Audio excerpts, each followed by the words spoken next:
పెళ్ళైనా పండగైనా వేడుక ఏదైనా పట్టు చీరల ప్రత్యేక వేదిక వారాహి సిల్క్స్. కన్న తండ్రి అత్యంత కర్కశంగా కన్న బిడ్డల్ని చంపేసిన ఘటన మైలవరంలో చోటు చేసుకుంది.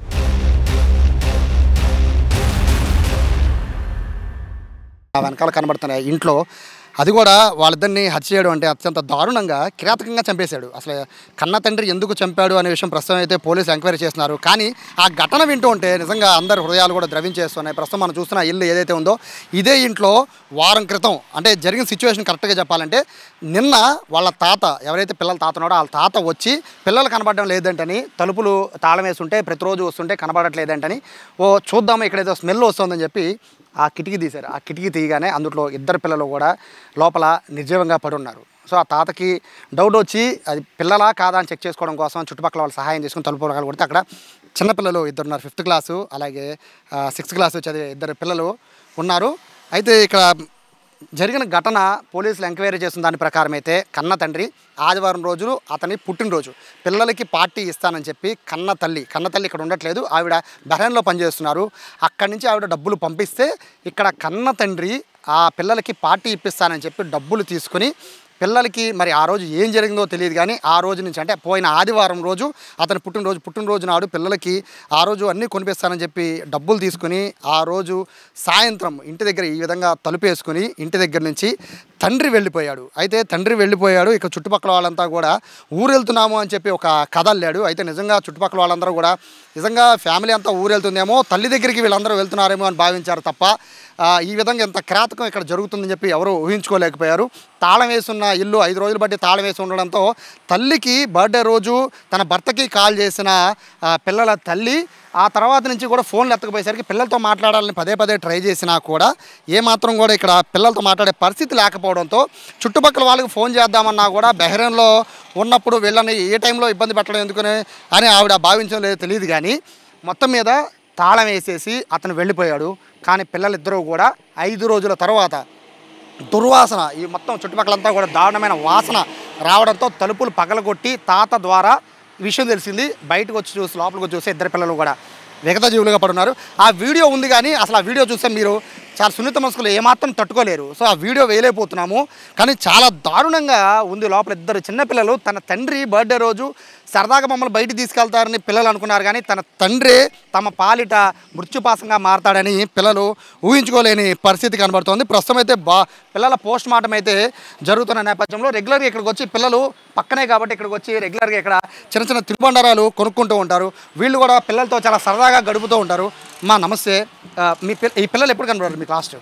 మాకు లాస్ట్ అయితే శుక్రవారం గురువారం అలా కనపడ్డారండి. కొనుక్కున్నారు. ఊరు వెళ్తాను అన్నారు కమ్మా, వెళ్ళలేదేంటంటే రేపు వెళ్తున్నామా అంటే అన్నారు. ఇంక మేము సండే 2ంటికి అలా కట్టేసాము. విజయవాడ వెళ్ళాము. సోమవారం నుంచి మామూలు షాప్ తీసాం. ఇంకా వాళ్ళు కనపడలేదు. ఊరు వెళ్ళారేమో అనుకున్నాము. ఇంకా తాళం ఎప్పటి నుంచి వేస్తుంది? ఆ రోజు నుంచే వేసిందంట. అంటే వేరే వాళ్ళు డబ్బులు ఇచ్చిన వాళ్ళు చూస్తే తాళం వేస్తుందమ్మా ఎక్కడికి వెళ్ళారంటే ఇలా ఊరు వెళ్తానన్నారండి, వెళ్ళారేమో అన్నాము.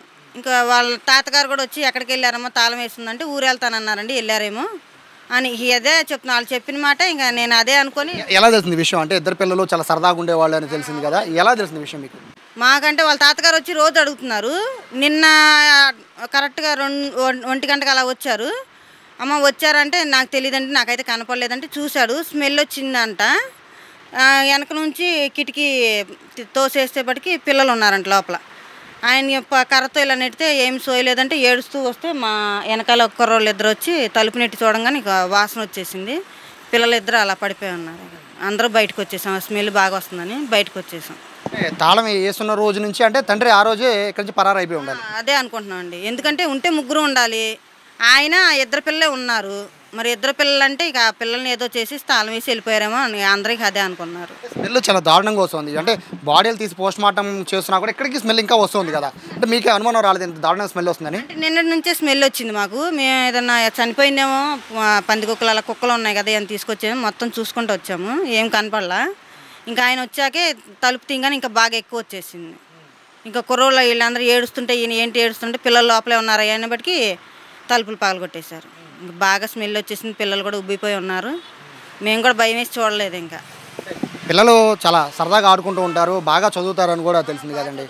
అంటే అంటే ఇప్పుడు పిల్లలు ఏ రోజన్నా వచ్చి మా నాన్న కొడుతున్నాడనో లేకపోతే ఇంకో కంప్లైంట్లు ఏమన్నా మాట్లాడేవాళ్ళు? లేదండి, ఇద్దరు బాగానే ఉండేవాళ్ళు, 3 పిల్లలు బాగానే ఉండేవారు, పిల్లలు కూడా బాగానే ఉండేవాళ్ళు, అందరూ బాగానే ఉండేవారు. కాకపోతే ఇల్లు మొన్న వాళ్ళ అత్తగారు మామగారు ఖాళీ చేశారు, సరిపోవట్లేదమ్మా వాళ్ళు ఉంటారు మేము వెళ్ళిపోతున్నామని, వాళ్ళు కూడా వెళ్ళి 10 రోజులు అవుతుంది, ఇంకేం లేదు.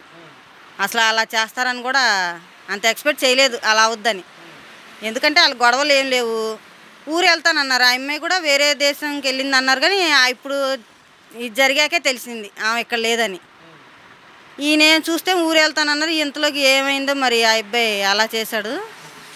అసలు ఏంటో దగ్గరుండి కూడా ఏం చేయలేకపోయాము, గ్రహించలేకపోయాము. అంటే ఊరు వెళ్తానన్నారుగా, ఊరు వెళ్ళిపోయారేమో అనుకుంటున్నాం మేము. పిల్లలు అరవడం కానీ ఆ సౌండ్లు ఏమన్నా మీకు ఏమన్నా వినపడ్డాయా? లేదండి అసలు ఎందుకంటే కోతులు వచ్చినా ఏదొచ్చినా కేకేస్తారు పిల్లలు, ఆంటీ రండి ఆంటీ అని. ఇదంతా నాకు తెలిసి నైట్ పూట అయ్యి ఉంటుంది. ఇంకా చంపేసిన తర్వాత ఇంకా పొద్దున్నే ఏముంటుంది, ఇంకేం ఉండదుగా, మంచం మీద అలా పడుకుపోయి ఉన్నాం. రాత్రిపూట జరుగుండాలి, పొద్దున అయితే మీరు అలర్ట్ అయ్యేవాళ్ళు. పొద్దున పూట మేము 7ంటికే తీసేస్తాం. ఎందుకంటే రాత్రిపూట 10 దాకా కూడా తిరుగుతానే ఉంటాము, బాగా నైట్ అయ్యి ఉంటుంది అనుకుంటున్నాం మేమైతే. పిల్లల్ని అంటే చూసారు కదా, ఆ రోజు ఏమైనా ఏడుస్తే ఏమైనా కనబడ్డారు పిల్లలు ఏమన్నా? ఏమి లేదు, ఊరు వెళ్తామని తిరుగుతూ ఉన్నారు, బట్టలు వేసుకున్నారు, బ్యాగులు పట్టుకొని అటు ఇటు తిరిగారు, వాళ్ళ నాన్న కోసం చూస్తున్నారు. ఇంకా ఆ రోజు వెళ్ళలేదు అనుకున్నాం, పొద్దున్న వెళ్ళారేమో అనుకున్నాం. ఇక ఆ రోజు మాత్రం ఆదివారం పొద్దున్న వెళ్ళారేమో, సోమవారం పొద్దున్న వెళ్ళిపోయారేమో అనుకున్నాం, ఇంకంతే. సో ఇది చాలా దారుణమైన విషయం. ఆ రోజు కన్న తండ్రి బర్త్డే, ఆ రోజు ఊరు తీసుకెళ్తానని చెప్పి, అలాగే ఫుడ్ తినిపిస్తానని చెప్పి పిల్లల్ని ఈ విధంగా చంపేసి, అంత దారుణంగా చంపేసి ఇక్కడి నుంచి వెళ్ళిపోయాడు. అయితే ప్రస్తుతానికైతే ఆ కన్న తండ్రి గురించి వెతుకులాట అయితే మొదలైంది. కానీ ఒక లెటర్ ఉంది, ఆ లెటర్లో పిల్లల్ని ఇద్దరిని చంపేశాను, నేను కూడా ఫెర్రీ దగ్గర ఉన్న కృష్ణానదిలో దూకి చనిపోతున్నానని చెప్పి లెటర్ ఉందని చెప్తూ ఉన్నారు. అయితే ఆ లెటర్లో ఉన్నట్టుగానే నిజంగా కృష్ణానదిలోకి వెళ్ళి ఆత్మహత్య చేసుకున్నాడా, లేదా ఇద్దరు పిల్లల్ని చంపేసి తప్పించుకోవడానికి ఇటువంటి లెటర్ రాసి వెళ్ళిపోయాడు అనేది ప్రస్తుతం అయితే పోలీసులు ఎంక్వైరీ చేస్తున్నారు. మొత్తం మీద అత్యంత దారుణంగా, మనం ఎట్లా ఉన్నా పర్లేదు, మనకున్న అప్పులు కానీ లేకపోతే ఆర్థిక పరిస్థితి ఎట్లా ఉన్నా పర్లేదు, కానీ కన్న పిల్లలపైన ఈ విధంగా ప్రతాపం చూపించడం అనేది ఇక్కడ ఉన్న వాళ్ళందరినీ కూడా కలిసివేస్తుంది. ఏదన్నా ఉంటే భార్యాభర్తలు చూసుకోవాలి, లేదా వేరే విధంగా చూడాలి, కానీ పిల్లల్ని చంపేయడం ఏంటి అనేది ఇక్కడ ఉన్న వాళ్ళంతా కూడా ప్రశ్నిస్తున్న పరిస్థితి కనబడుతుంది. కెమెరా పర్సన్ కృష్ణతో సాయి, సుమన్ టీవీ, మైలవరం నుంచి.